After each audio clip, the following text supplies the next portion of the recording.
Баршаңызға сәлем. Бүгін осындай өте жұмсақ, әзірленуіне көп уақыт кетпейтін, бірақ дәмі тіл үйіретін классикалық ірімшік торты, яғни чизкейк Нью-Йорктың жасалу әдісінің құпияларымен, рецептімен бөлісемін. Видеоны соңына дейін қарап, міндетті түрде лайк басып, тіркелуді ұмытып кетпеңіз. Чизкейк тортының асты, яғни основасы осындай печеньеден құрайтын болады. Мен кофе деген печеньені алып, осылай қолмен жақсылап бөліп шықтым. Жақсылап ұнтақтап алу қажет. Оқтаумен ұзағырақ уақыт кететінін біліп, термомикске салып алдым. Қалай ұнтақтасаңыз да айырмашылығы жоқ. Келесі жаңғақты тураймыз. Оны алдын ала сковородкада қуырып алуымыз қажет. Ірі де емес, үгітіп те жібермеу керек. Толық ингредиенттер тізімі осы видеоның астында да көрсетілген. Мен чизкейктің үстін жидектермен әсемдедім, бірақ сіз онсыз да құр қалдырсаңыз болады.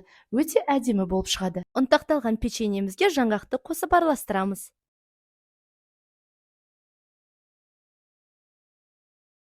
Ертілген сары майымызды үстінен құйып, жақсылап араластырып алуымыз қажет.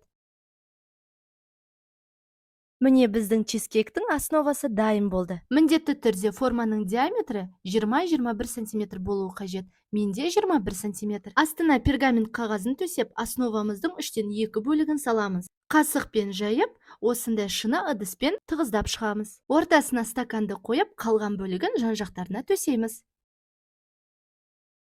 Видеодағыдай стаканның көмегімен шет-шеттерін тығыздап, формасын келтіріп аламыз. Мінекей біздің основа дайын болды.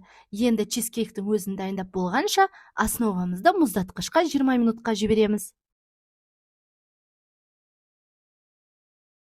Ыдысқа сүзбе ірімшігін, яғни творожный сырды қант ұнтағымен жақсылап араластырып аламыз. 25% қаймағымызды қосамыз. Үстінен 33% кілегейімізді қосып араластырып аламыз. Осылайша бір-бір жұмыртқадан салып араластырып алуыңыз қажет.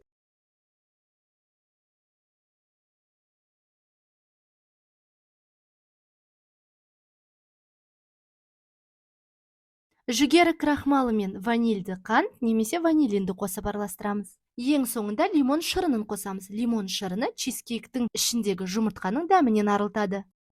Основамызды тоңазытқыштан алып шығып, үстінен құямыз.